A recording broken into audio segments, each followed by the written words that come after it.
ऐसो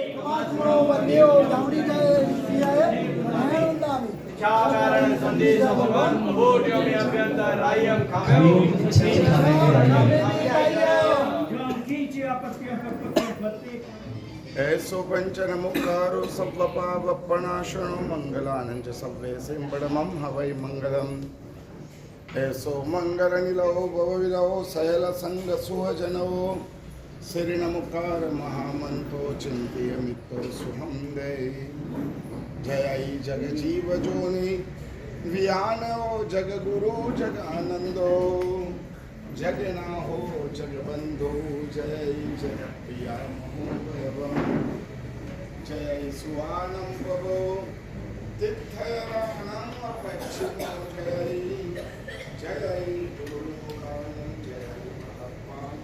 जय कर कमल शास्त्रों से मुख कमल शारदा नेता मुझे विकारता नवकार नामी कौन सदसे एवं मरे वणसो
अजर हो आत्मा छो कर्म रहित हो आत्मा छो मन रहित हो आत्मा छो गुण संपन्न हो आत्मा छो मोह रहित हो आत्मा छो आनंद घन हो आत्मा छो सिद्ध स्वरूपी आत्मा छो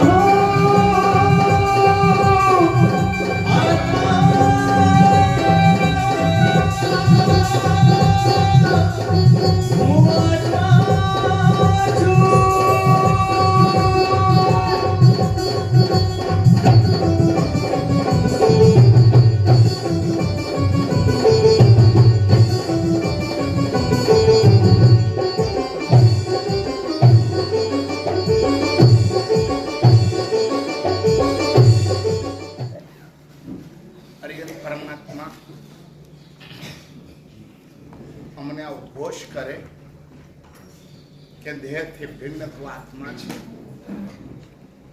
કર્મ રહિત તું આત્મા છે, ક્રોધાદિ કષાયો એ તારું સ્વરૂપ નથી, જ્ઞાનાદિ ભાવો એ તારું પોતાનું સ્વરૂપ છે. દુનિયાનું સઘળું જ્ઞાન આવ્યા પછી પણ આ જ્ઞાન ન હોય તો એક જ્ઞાન મિથ્યા સાબિત થઈ શકે છે. અને દુનિયાનું કશું જ્ઞાન ન હોય અને જો આ જ્ઞાન આવી જાય તો એ સમ્યક જ્ઞાન બની જાય છે. કારણ કે હું રિયલ કોણ એ ખબર પડ્યા પછી, એ અનુભૂતિ થયા પછી માણસનો બધો જ વ્યવહાર બદલાઈ જાય છે. એકવાર ખબર પડી જાય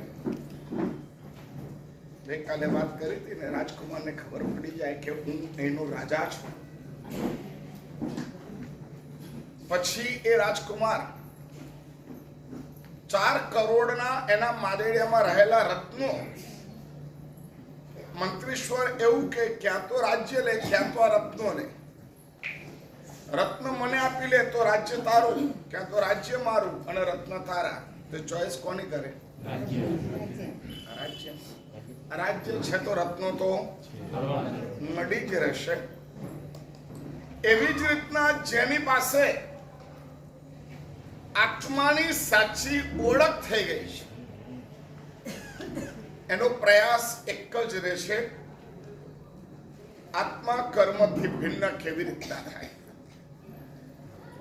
મારી પ્રત્યેક ક્રિયાઓના માધ્યમે આત્મા કર્મથી મુક્ત થવો જોઈએ. અને મને કર્મ કેવી રીતના, કયું કર્મ કેવી રીતના લાગેલું છે, આની વ્યાખ્યાઓમાં આપણે આગળ વધેલા હતા. અને એમાં આપણે જોયું હતું જ્ઞાનાવરણીય કર્મ કેવી રીતના છે, દર્શનાવરણીય કેવી રીતના છે, વેદનીય કર્મ કેવી રીતના છે, મોહનીય કર્મ કેવી રીતના છે, આયુષ્ય કર્મ કેવી રીતના મારી સાથે એક પ્રેઝન્ટમાં રહી રહ્યું છે.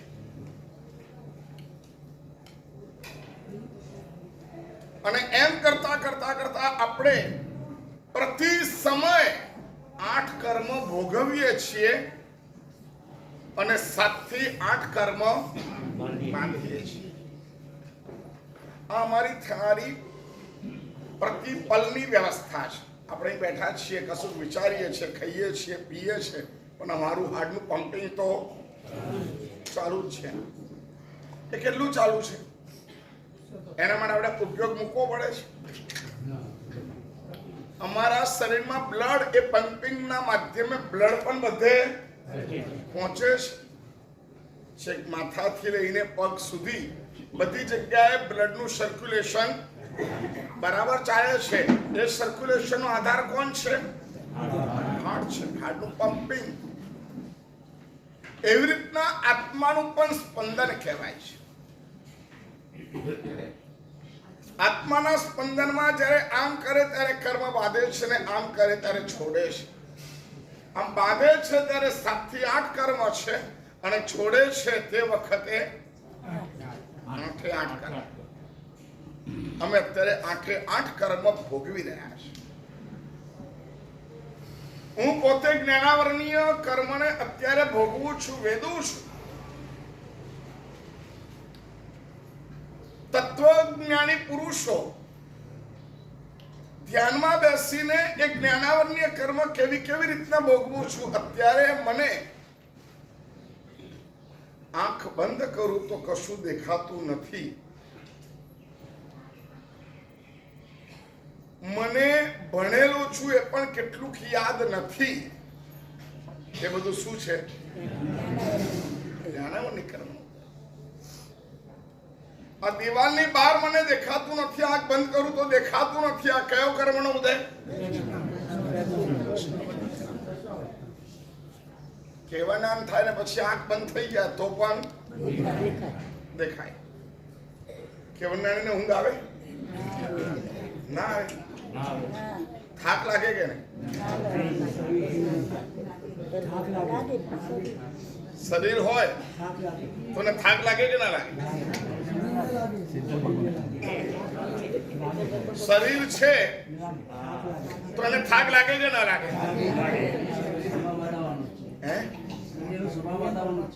એટલે લાગે કે ના લાગે એમ ખબર નથી. હવે શરીરનો સ્વભાવ શું છે? તમારા શરીરનો જુદો, મારા શરીરનો જુદો. પરંતુ થાક લાગે કે ના લાગે? લાગે. હવે શરીરનો થાક ઉતારવા માટે ઊંઘ જોઈએ કે ના જોઈએ? ઊંઘ જોઈએ કે ના જોઈએ? તમે આખો દિવસ પડી રહો પરંતુ ઊંઘ ના આવે તો બોલો જલ્દી. આ બધું પ્રેક્ટિકલ સમજવાનું છે. કેવળ જ્ઞાન નહીં. આખો દિવસ તમે સુઈ રહો પરંતુ તમને સહેજ પણ 1 મિનિટ માટે પણ ઊંઘ ના આવી તો થાક ઉતરે કે થાક ચડે? બોલો હવે કેમ? એને શરીર છે કે નહીં? શરીર લોખંડનું છે તો કેમ ના હાથ ચડે? હે?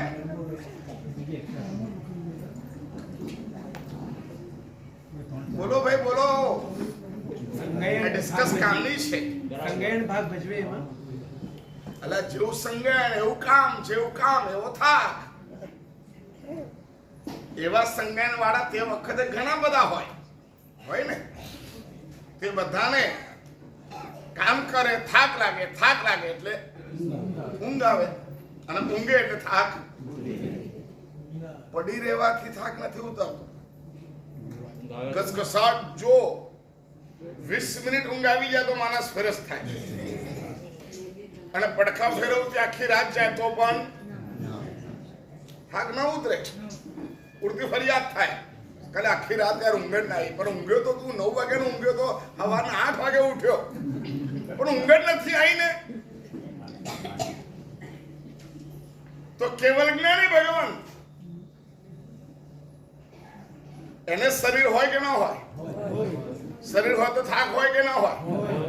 અને થાક હોય તો ઊંઘ આવે કે ના આવે?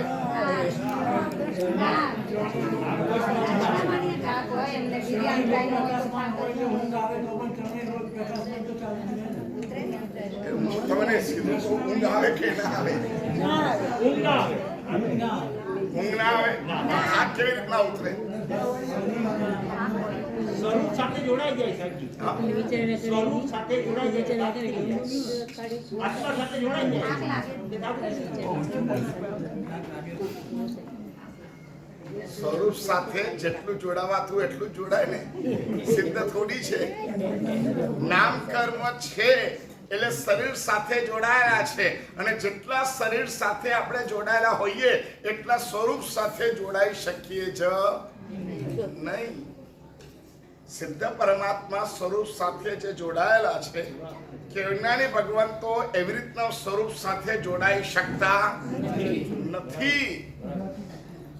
ક્ષુધા વેદનીય છે, આહાર લે છે. શરીર આવ્યું ને તો પછી શરીર છે તો હું કેમ ના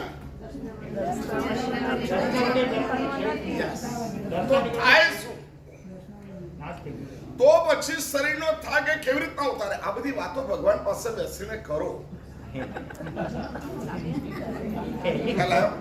ખાલી ફૂલ ચડાવી જતા ના રહો.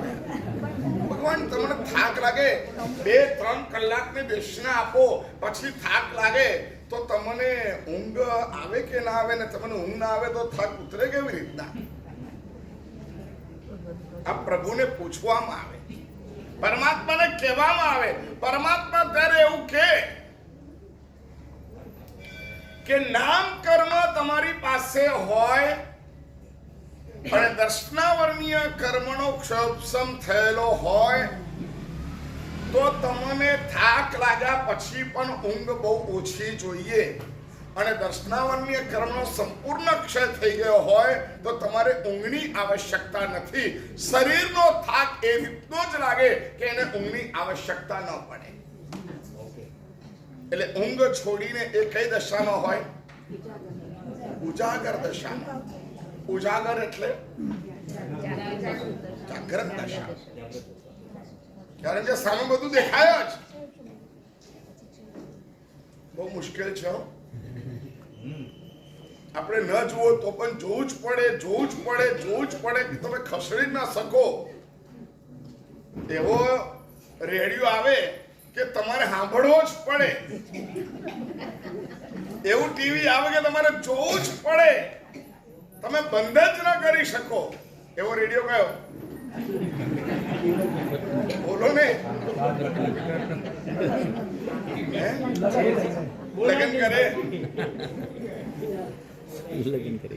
જેને સ્વિચ ઓફ જ ના થાય એવા રેડિયાથી કેટલી તકલીફ પડે, એવા ટીવીથી કેટલી તકલીફ પડે? બોલો.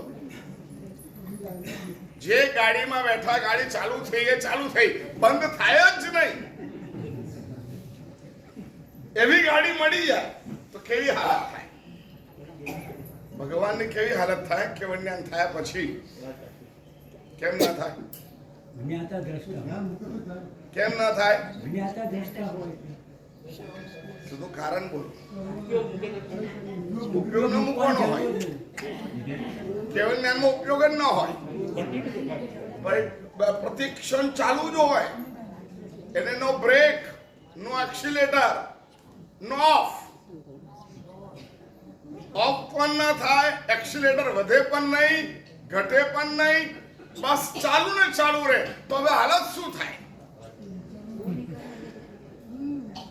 કેમ એવું છે કે ચાલુ ને ચાલુ રહે તોય કંટાળો ના આવે? અમારા બધાની છે ને લિમિટ છે. ઇન્દ્રિયો છે ને એટલે લિમિટ છે. એમને ઇન્દ્રિયો છે પરંતુ ઇન્દ્રિયોનો કોઈ વર્ક નથી. ઇન્દ્રિયો છે, ઇન્દ્રિયોનું કોઈ વર્કિંગ પાવર નથી. એ ડાયરેક્ટ થાય છે અને ત્યાં મોહનીય કર્મ નથી, એટલા માટે કંટાળો આવતો નથી. ખ્યાલ આવ્યો? અમારી પાસે ચોઈસ છે. એકનું એક સોંગ 5 વાર 7 વાર 8 વાર 10 વાર સાંભળી લીધા પછી હવે આ બંધ કર્યા. ભલે લતા મંગેશકર હોય તોય, રફી હોય તોય બંધ કર. ક્લાસિકલ સાંભળવું હોય, બહુ ગમતું હોય તો પણ લિમિટ છે. કારણ કે ઇન્દ્રિયોથી એ વ્યાપાર થાય છે.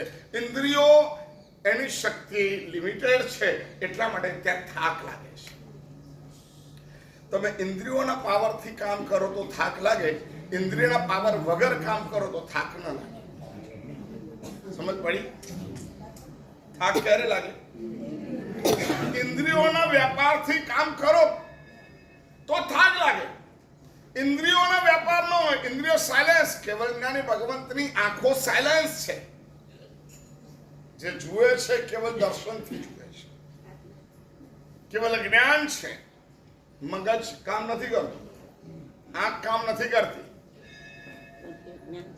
ઇન્દ્રિયો બધી સાયલેન્સ છે. ડાયરેક્ટ આત્માનો ઉપયોગ છે અને એટલા માટે ત્યાં આગળ થાક લાગતો નથી. અને થાક ઇન્દ્રિયોને લાગે છે એટલે અમારે સૂવું પડે છે. આત્માના ઉપયોગને થાક લાગતો નથી. ભગવાન દેવછંદામાં જાય છે, એમનો આચાર છે એટલા માટે. ગંધર્વ ભગવંતોએ હવે દેશને આપવાની છે, એમનો આચાર થયો, આટલી દેશના પરિપૂર્ણ થઈ, હવે એમને દેવછંદામાં જતું રહેવાનું. થાક લાગે છે એટલે નહીં, કારણ કે થાક ઇન્દ્રિયોને લાગે, ઇન્દ્રિયોના વ્યાપારથી થાક લાગે. અહીંયા ઇન્દ્રિયોનો વ્યાપાર જ નથી, ડાયરેક્ટ આત્મશક્તિથી જે કામ કરવામાં આવે તો એની તો લિમિટ અનલિમિટેડ છે. એટલે જ્ઞાનાવરની કર્મ, દર્શનાવરની કર્મ, વેદનીય કર્મ, મોહનીય કર્મ, આયુષ્ય કર્મ, પછી નામ કર્મ. સતત અમારી અંદર હેરિંગ છે. હું એટલે કોણ? નહીં. એક ભાઈને આત્મા કરીને બોલ્યા તો અકળાઈ ગયો.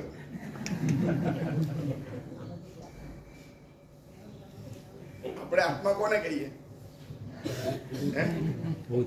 આત્મા છે એટલે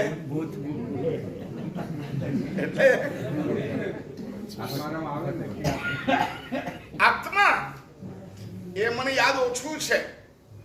મારું નામ નીતિશભાઈ એ યાદ છે. એ નામ, સ્થાપના, દ્રવ્ય અને ભાવ બધાથી અમે એનાથી ટેવાઈ ગયેલા છે. અમને અમારા નામથી એટલી બધી મજા આવે છે, જોઈન્ટ થઈ જાય છે. એટલે એક ક્ષણે, દરેક ક્ષણે અમે ભલે જમીએ છીએ, અમે ભલે સૂતા છીએ, અમે ભલે પાણી પીએ છીએ, અમે ભલે કોઈ કામ કરીએ છીએ, પરંતુ છતાં પણ અમારું નામ કર્મ અમારી સાથે. કારણ કે નામ કર્મની જેટલી પ્રકૃતિઓ છે ને, બધી પ્રકૃતિઓ અમારી સાથે છે. પછી કયું કર્મ? ગોત્ર. એવી જ રીતના અમારી જ્ઞાતિ એ પણ અમારા મગજમાં છે, અમારી ઊંચ નીચ અમારા મગજમાં છે, અમારું સ્ટેટસ અમારા મગજમાં છે ને. સહેજ કોઈ ગોબો પાડવા જાય ખબર પડે છે હું કોણ છું, તરત જ અંદરનો બોલી ઉઠે છે. તો અનકોન્શિયસ રીતે ન વાપરીએ તો પણ અમારી ચેતનાની સાથે એ જોડાયેલું છે. સતત અનુભવ કરીએ છીએ હું ઊંચો છું એ નીચો છે, હું નીચો છું એ ઊંચો છે. આ સતત અનુભવ છે અને એમાં પણ સ્થિર નથી. અમે ઊંચા જ છીએ એવું નહીં. કોકની અપેક્ષા અમે ઊંચા છીએ, કોકની અપેક્ષા અમે નીચા છીએ. આ બંને સભાનતા મારામાં રહેલી છે. એટલે ઉચ્ચ ગોત્ર અને એ બંને અમારી સાથે જોડાયેલું છે.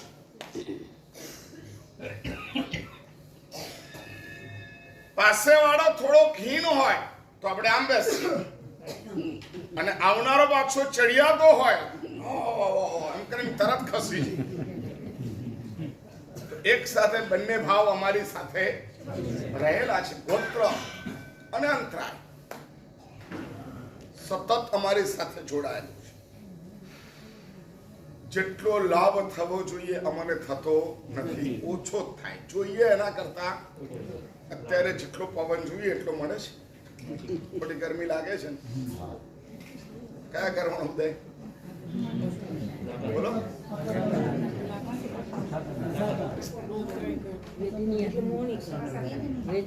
વેદનીય એ તો પછી થયો. અંતરાય કર્મને અલાપ કર્યો, અલાપ થયો એટલે વેદનીય થયો.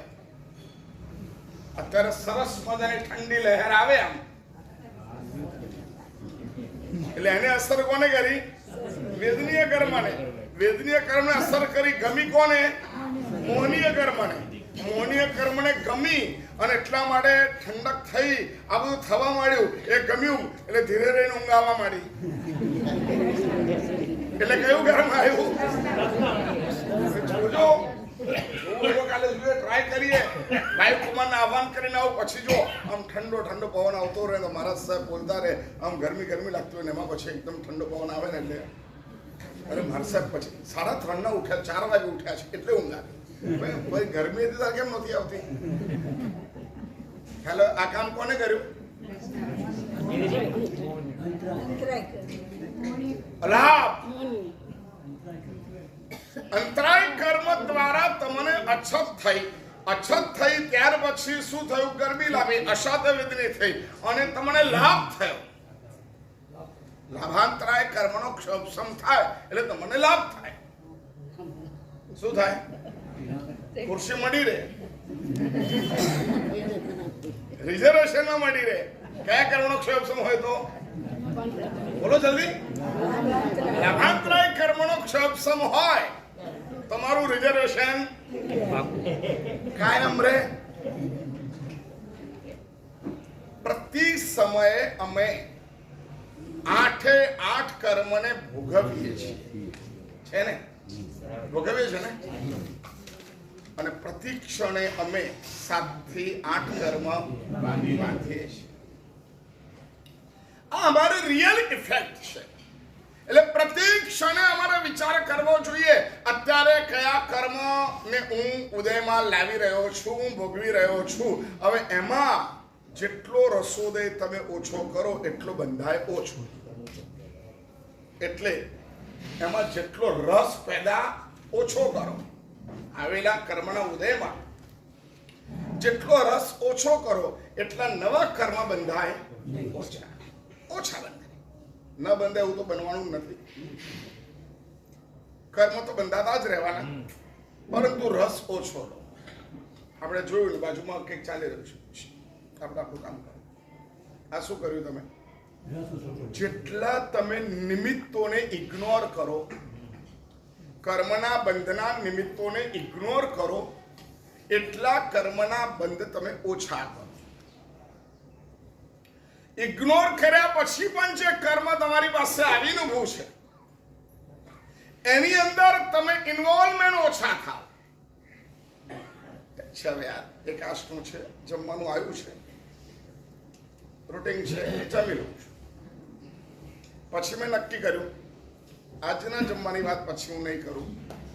હું આટલું જ વાપરીશ, હું ઉનોદરી કરીશ, વૃત્તિ સંક્ષેપ કરીશ, રસ ત્યાગ કરીશ, હું આવું કરીશ. એ પ્રમાણે તમે જમ્યા તો તમારી પાસે કર્મ તો ઉદયમાં આવ્યું, પરંતુ એ કર્મ ઉદયમાં આવ્યા પછી જે બંધાયું એ કેવું બંધાયું? રસ વગરનું બંધાયું. એટલે આજે આપણે એક એ પણ જોવાનું છે કે કર્મ કેવી રીતના બંધાય છે. એના કારણો છે.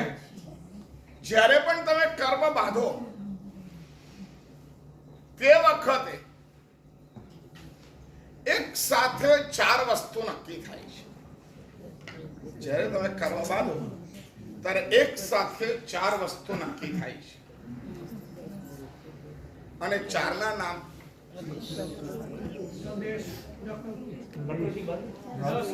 પ્રકૃતિ, સ્થિતિ, રસ અને પ્રદેશ.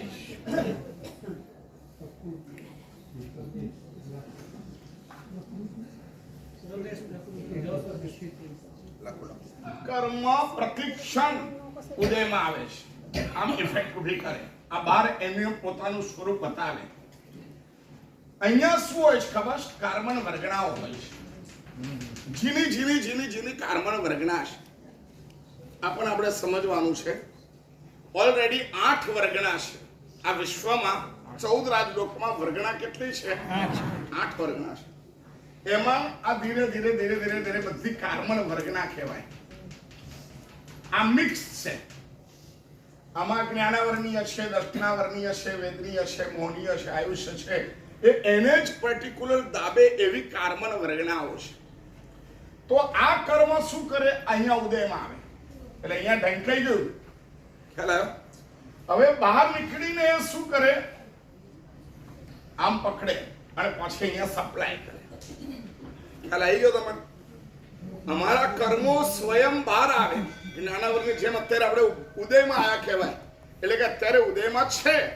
એ ઉદયમાં આવેલા કર્મ કરે શું કરે? બીજા કર્મને ખેંચીને લાવે અને જ્ઞાનાવર્ણીય આના જથ્થાને મોકલે. હવે એની સાથે જેટલું મોં ભળેલું હોય એટલી રીતે ફોર્સ થી આ ફેંકે. ખ્યાલ આવ્યો? એટલું જ્ઞાનાવર્ણીય કર્મ અને મોહનીય કર્મ સાથે બંધાયેલું જ્ઞાનાવર્ણીય કર્મ, એ બંને વચ્ચે બહુ ફરક છે. સમજ્યા તમે? ખ્યાલ આવ્યો કે ના આવ્યો?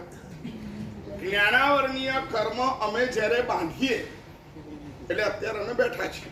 જ્ઞાનાવર્ણીય કર્મનો અત્યારે ઉદય છે અને તે વખતે અમે એવો વિચાર કરીએ આ બધું સાચું હશે યાર, આવું બધું હોય, આવું બધું બનતું હશે.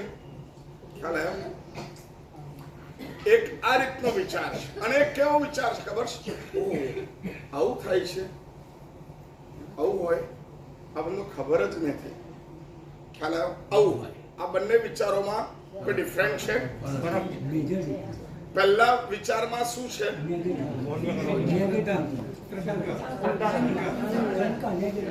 એની સાથે દર્શન મોહનીય કર્મ ભળેલું છે પહેલા વિચારમાં.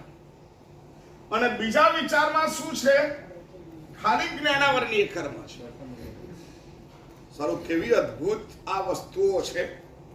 પરમાત્માએ કેવો ઉપકાર કર્યો, ઋષિઓએ કેવો ઉપકાર કર્યો કે આત્મા અને કર્મના સંયોગમાં શું થાય છે, અમારો સંસાર કેવી રીતના વધે છે, અમે કેવી રીતના જ્ઞાનાવર્ણીય કર્મ, દર્શનાવર્ણીય કર્મ બધું બાંધીએ છીએ, એ બધું અમને ખબર પડે છે. અને એના કારણે ક્યારેક પણ ઉપયોગમાં આવશે તો અમને ઘણું કામ લાગશે. આવો વિચાર કરે છે. 15 સાલ ઉપર થઈ જાય છે, ખબર પડતી નથી. ખ્યાલ આવ્યો? તો શું થયું? આ જ્ઞાનાવર્ણીય કર્મ આવ્યું પરંતુ એ અંદર ગયું, ખાલી જ્ઞાનાવર્ણીય કર્મ આવ્યું. આવા કર્મનો કોઈ ડર નથી. પણ જે મોહનીય કર્મ સાથે જાય એનો ડર હોય. વ્યાખ્યાન પૂરું થયા. તમે બહુ ઊંઘતા હતા. અરે યાર કેટલું અઘરું છે બધું, એટલે આપણે ઊંઘાઈ છે. બોલો, ખરેખર અઘરું હતું એટલે ઊંઘાયું કે ઇન્ટરેસ્ટ ન ઉભો કર્યો એટલે? આની જગ્યાએ અઘરામાં અઘરો દાખલો અહીં મૂકું કે ભાઈ ઇન્ફોસિસ, એના શેરના ભાવ, રિલાયન્સ, એના શેરના ભાવ, ઇન્ડેક્સ આટલો હતો. આ સાલમાં આ ઘટનામાં આવું હતું અને ત્યાર પછી આવું થયું અને અત્યારનું માર્કેટ આવી રીતના ચાલી રહ્યું છે. તો શક્ય છે કે આ અઠવાડિયામાં આ શેરના ભાવ આટલા વધી શકે એમ છે. આવા ટોટલ કર્યું, કેલ્ક્યુલેશન કરું તો ઊંઘ આવે. બોલો આવે આવે કે ના આવે?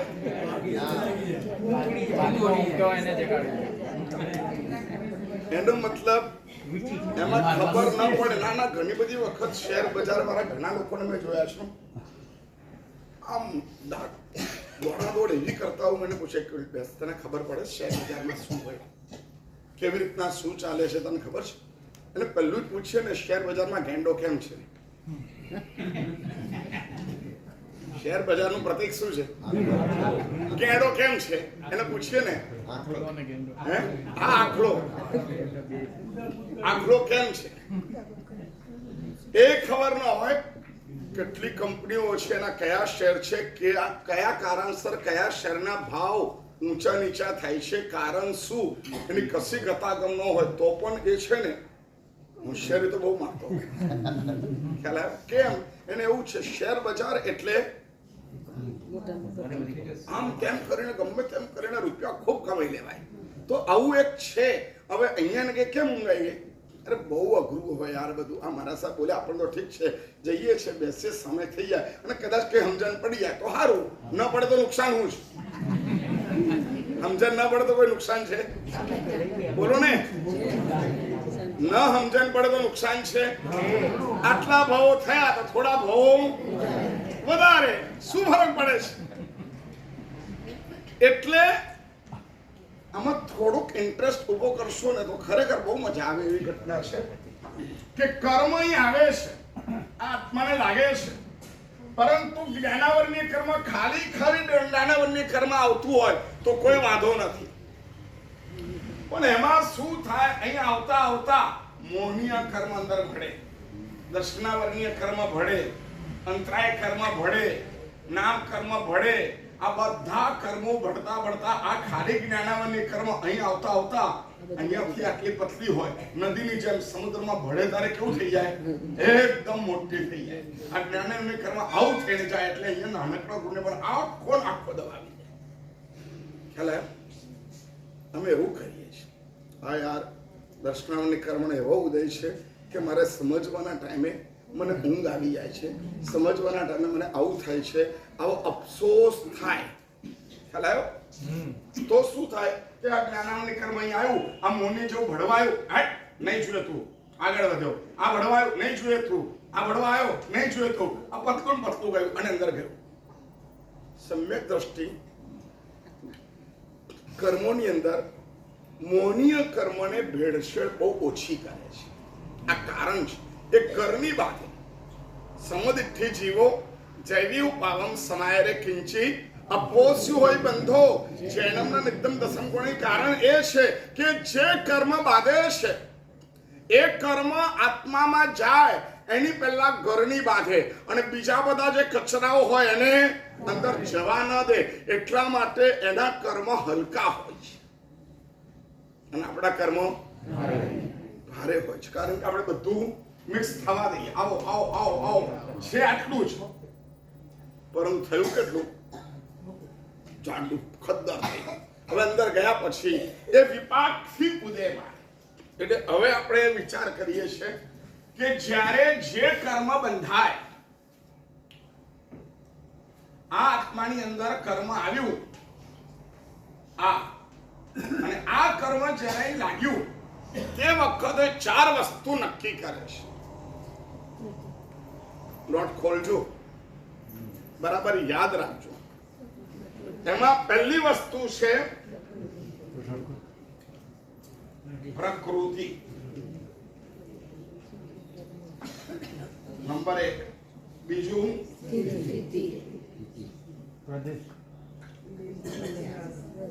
સ્થિતિ. ત્રીજું રસ. ચોથું પ્રદેશ. ચોથું પ્રદેશ. આ 4 વસ્તુ કર્મ આપણે જેવું બાંધીએ તરત ને તરત નક્કી કરવામાં આવે છે. આ જે કર્મ આવ્યું આત્માની અંદર, એ કર્મ શું છે? એમાં સૌથી પહેલા પ્રકૃતિ નક્કી કરે. પ્રકૃતિ એટલે એનો નેચર કયો? આ કર્મ જ્યારે હવે અંદર ગયું છે એ કર્મ જ્યારે ઉદયમાં આવશે કેવી રીતના બંધાય તો પહેલા આવી ગયું ને નહીં થાય ત્યારે પછી શું થાય? અહીંયા 4 વસ્તુ થાય. શું થાય? બોલો. સ્પષ્ટ, બદ્ધ, નિધંત અને નિકાય. આ બધું થઈ ગયું. જે થવાનું હતું એ થઈ ગયું. પરંતુ તે વખતે અહીંયા નેચર નક્કી થાય, એની પ્રકૃતિ કઈ. એ કર્મ અમે જે બાંધ્યું, અમે પાણી પીધું, સરસ પાણી, ઠંડુ હતું, ફાઇન હતું, આ કર્યું અમે, કર્મ બંધાયું. ખ્યાલ આવ્યો? કોને જોયું સારો બકવાસ, બહુ ખરાબ લુચ્ચો માણસ, એને મારી નજીકમાં નહીં જોઈએ, આવું કર્યું. તે વખતે એ કર્મ છે ને એની પ્રકૃતિ નક્કી કરી દે. હવે આ જ્યારે ઉદયમાં આવશે ત્યારે શું થશે? એટલે એની પ્રકૃતિનું ખાનું પાડી દે કે આનો સ્વભાવ જ્ઞાનાવર્ણીય તરીકે આવશે, દર્શનાવર્ણીય તરીકે આવશે, વેદનીય તરીકે આવશે, મોહનીય તરીકે આવશે. આ જ્યારે ઉદયમાં આવશે ત્યારે કઈ કન્ડિશન થશે એ નક્કી કરે. એટલે એ કર્મ પોતાની પ્રકૃતિ નક્કી કરે કે હું કોણ છું. પછી એની સ્થિતિ નક્કી કરે, એટલે કે એનો બીજો રસ્તો. સ્થિતિ નક્કી કરે એટલે એનો ટાઈમ. પહેલા તો બધા જાય અબાધા કાળમાં. ક્યાં જાય? અબાધા કાળમાં, સત્તામાં. પછી એ અબાધા કાળમાંથી બહાર નીકળે, પછી ધીરે ધીરે ઉદયમાં આવે.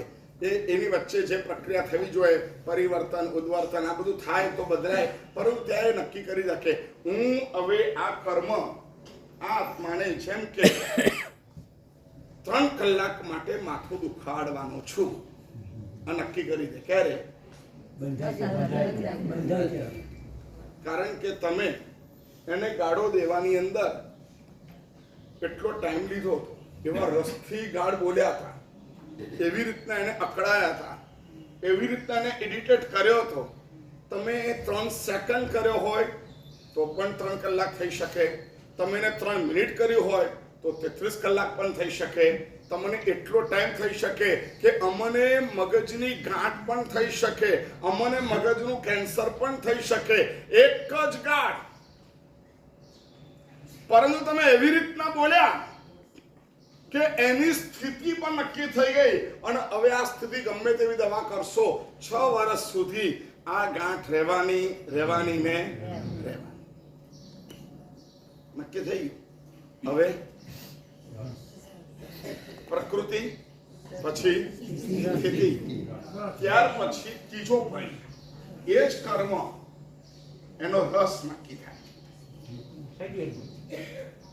સ્થિતિબંધમાં એટલે બાંધાય ત્યારે આ કર્મ 10 વર્ષ પછી ઉદયમાં આવશે, 100 વર્ષ પછી ઉદયમાં આવશે, એવી રીતે બંધાય. નહીં. એ જ્યારે ઉદયમાં આવશે ત્યારે એની સ્થિતિ કેટલી રહેશે એવી પણ કેટલા વર્ષ પછી ઉદયમાં આવશે એનું કઈ એ પણ નક્કી થાય. એને એક નિયમ છે, જેટલા કોડા કોડી વર્ષ એને બરાબર છે, તેટલા 100 વર્ષ અબાધા કાળ. બરાબર છે. ખ્યાલ આવ્યો? હા. જેટલું કર્મ, જેટલા કોડા કોડીનું બાંધેલું હોય એટલા 100 વર્ષ એ અબાધા કાળમાં રહે, ત્યાર પછી આવે. ખ્યાલ આવ્યો? એટલે અબાધા કાળ થઈ ગયો એટલો. ત્યાર પછી જે ઉદયમાં આવે ત્યારે કેટલું રહેશે એની સ્થિતિ નક્કી કરે. ઉદ્વર્તના, અપવર્તના, આ બધું થાય, ફેરફાર થાય તો પણ એ સ્થિતિ એની કાયમ રહે, એનો રસ બદલાય. પરંતુ સ્થિતિ, હવે એવું થયું કે મને છે ને 10 વર્ષથી માઇગ્રેન છે. મને 10 વર્ષથી જન્મે ત્યારથી, હું નાની હતી ને ત્યારથી મારામાં એસિડિટી છે, પણ તોય બધું કામ થાય છે. હવે એસિડિટી પણ છે અને બધું કામ પણ થાય છે. માઇગ્રેન છે, બધું કામ પણ થાય છે. મને કમરનો દુખાવો છે, પરંતુ કામ પણ બધું ચાલ્યા કરે છે. મને ઢીચણ દુખે છે, પરંતુ ચાલ્યા કરે છે. તો આ બધું શું થયું? કર્મ ઉદયમાં છે, પરંતુ રસ નોર્મલ છે. કેવો છે? નોર્મલ. એટલે બંને ચાલ્યા કરે છે. અને એ જ ઉથળો મારે, રહેવાતું નથી. હવે ભયંકર એસિડિટી, તરફડિયા મારે, આ કરે તે કરે. ડોક્ટર કદાચ કહી નાખે કે આના પેટની અંદર ચાંદા પડી ગયા છે, એટલી ભયંકર એસિડિટી થઈ ગઈ છે, હવે રહેવાય જ નહીં. કર્મ તો બંનેમાં એક સરખું હતું. કયું? એસિડિટીનું, પણ એકનું નોર્મલ હતું અને એકમાં વધારે પડતું હતું. એટલે એ કેવી રીતના બને? જેનો રસ પાવરફુલ હોય એ તમને વધુ ડિસ્ટર્બ કરે, જેનો રસ નોર્મલ હોય એ તમને ઓછું ડિસ્ટર્બ કરે. એટલે કીધું એને જવા દો ને યાર, આ બધા છે ને યાર વિચિત્ર માણસો છે, ચલો આપણે એનાથી મતલબ નહીં, આપણે આપણા રસ્તે જતા રહી. એક આ માણસ બધા એટલા વિચિત્ર સમજતા નથી. ચલો ચાય આમ થઈ જા, આમ થઈ જા, હું ખબર પડે નથી પડતી, આવું કરીને ઇન્વોલ્વ થયા. ખરા બે વસ્તુ થઈ. હવે આ બંનેનો ફરક ક્યાં પડશે? ખરાબ તો બંને જણે કીધું, પણ એક જણે ખરાબ કહીને છોડી દીધું અને બીજા વ્યક્તિએ ખરાબ થઈને ખરાબને સુધારવા માટે પોતે પણ ખરાબ થઈ ગયો. હવે એને જે રસ બંધાય એ રસ કેવો બંધાય? એટલે એની અંદર આ રસ છે ને ટાઈટ થાય. જેટલા મોહનીય કર્મની અંદર સમાવેશ થાય એટલો ટાઈટ થાય. સમ્યક દ્રષ્ટિ આત્મા દેવલોકમાં જાય અને મિથ્યા દ્રષ્ટિ આત્મા દેવલોકમાં જાય. બંનેને વૈભવ એક સરખો મળે છતાં પણ તમને ખબર છે દેવલોકમાંથી જેટલા દેવો ચેવે છે, મરે છે, એમાં મેજોરિટી દેવતાઓ મરીને ક્યાં જાય ખબર છે? કેમ કે દેવ મરીને દેવ થાય નહીં, દેવ મરીને દેવ થાય નહીં. એટલે સમજો કે દેવગતિ કેટલી ખરાબ છે કે ત્યાં ગાડી સારી સીટનું રિઝર્વેશન શક્ય જ નથી, પોસિબલ જ નથી. ત્યાં ગાડી દેવ મરીને દેવ થઈ ન શકે, એવું પુણ્ય બાંધી ન શકે કે દેવ મરીને તરત દેવ થાય. દેવ મરીને નરકમાં નથી જતું, બરાબર? હવે દેવ મરીને મનુષ્ય થાય અથવા દેવ મરીને તિરસ થાય. મનુષ્ય અને સીટ ઓછી, 29 આંકડા, 27 નહીં, 29 આંકડા, એટલી સીટ અને આવનારી ગતિ કેટલી? આવનારી ગતિ કેટલી? આ મનુષ્ય ગતિ છે ને, અહીંથી પણ આવે દેવ, અહીંથી પણ આવે મનુષ્ય, અહીંથી પણ આવે નરક, અહીંથી પણ આવે તિર્યંશ, બરાબર? આ બધામાંથી આવે. હવે આ છે આટલું નાનું અને આવે બધામાંથી. અને દેવો પ્રતિક્ષણ અસંખ્ય માત્રામાં ચાવે છે. ખ્યાલ આવ્યો? હવે આ દેવતાઓ અહીંયા જઈ ન શકે, આ દેવતા પાછો અહીંયા જઈ ન શકે. આમાં જો મુશ્કેલ પડે સૌથી વધારે દેવતાઓ ક્યાં જાય? એટલે દેવગતિ પચવી બહુ અઘરી છે. દેવગતિ પચવી બહુ અઘરી છે, કારણ કે દેવગતિમાં ગયા પછી એટલા બધા વૈભવ મળે. એટલે કર્મની અંદર બીજા બધા કર્મો એટલા પ્રચુર માત્રામાં આવે કે અહીંયા એટલી જાડી લકીર થઈ જાય કે માણસો હવે એને ભોગવવા માટે તિર્યંશ ગતિમાં જતા. એટલું બધું તીવ્ર કર્મનો ઉદય આવે. એટલે દેવ મરીને સૌથી વધારે ક્યાં જાય? તિર્યંશ ગતિ. એટલે અમારા કર્મની પ્રકૃતિ નક્કી થાય. અમારા કર્મનો બોલો, અમારા કર્મનો અને અમારા કર્મનું ચોથું પ્રદેશ. પ્રદેશ એટલે શું? કેટલા ભાગમાં અસર કરશે? તમારું નુકસાન તમને નુકસાન કરશે, તમારું નુકસાન તમારા હાથને નુકસાન કરશે, તમારું અશુભ કર્મ તમારી આંખને નુકસાન કરશે, તમારું અશુભ કર્મ તમારી આખી બોડીને નુકસાન કરશે, તમારું અશુભ કર્મ તમારી પત્નીને, તમારા દીકરાને, તમારા બાપને, તમારી માને એને નુકસાન કરશે, આખા પડોશીને કે તમારી જ્ઞાતિને નુકસાન કરશે, આખા ગામને નુકસાન કરશે. આ બધું નક્કી કરે કોણ? એક માણસ ખરાબ હોય, એના અશુભ કર્મ એવા ભયંકર હોય તો એ માણસ આખા ગામને નુકસાન કરી શકે. ખ્યાલ આવે છે?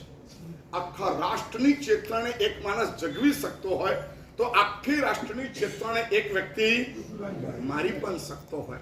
તો આવું ભયંકર એટલે પ્રદેશ નક્કી કરે. ખાલી આ એસિડિટી તમારા પેટને નુકસાન કરશે કે માથામાં પણ ચડી જશે. ખ્યાલ આવ્યો?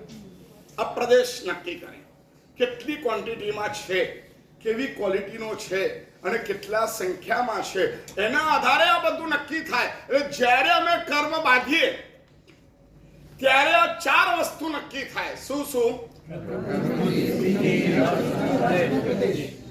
જરા જોરથી અવાજ નથી આવતો.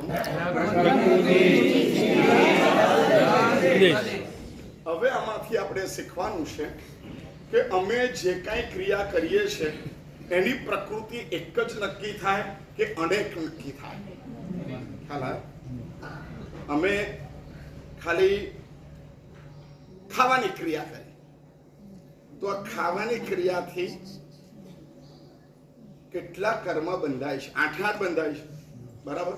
પરંતુ એમાં મુખ્યત્વે આ કયા બંધાય છે અને એમાં બધામાં રસ એક સરખો જાય છે કે ઓછો વધતો થાય છે?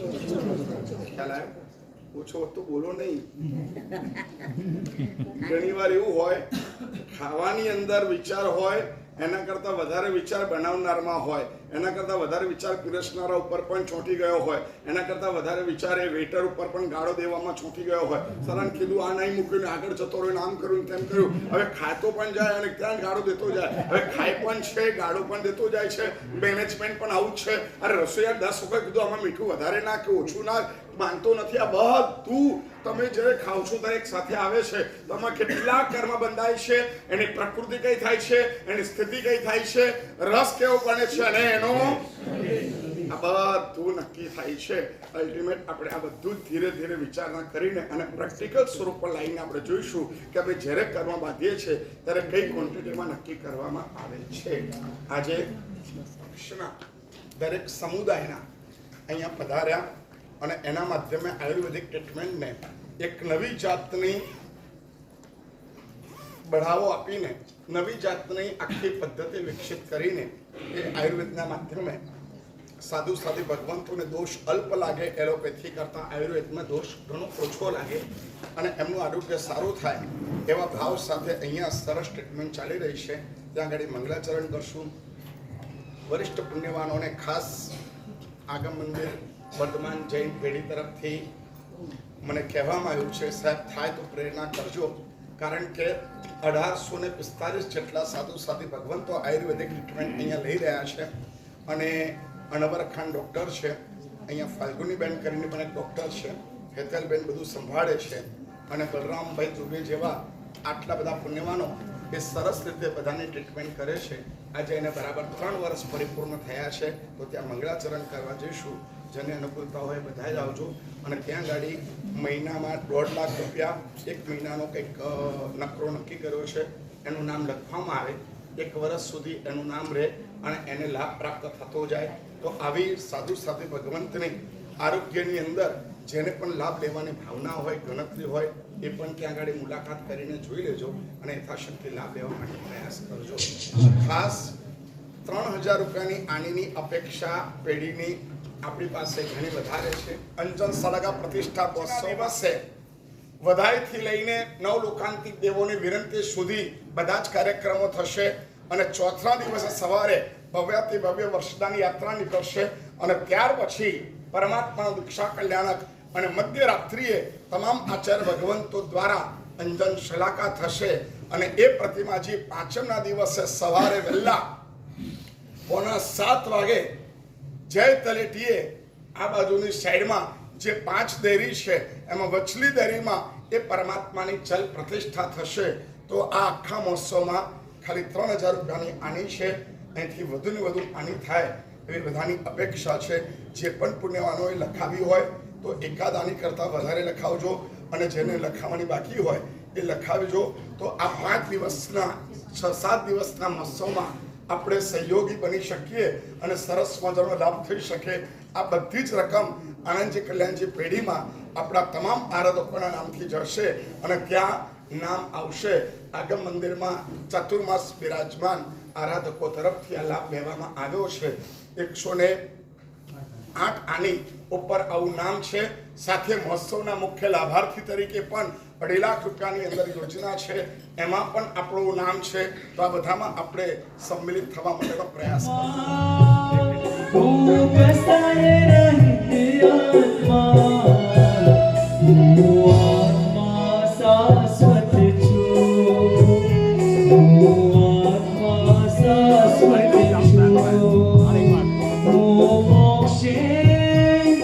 જનારો હું આત્મા શાશ્વત છું.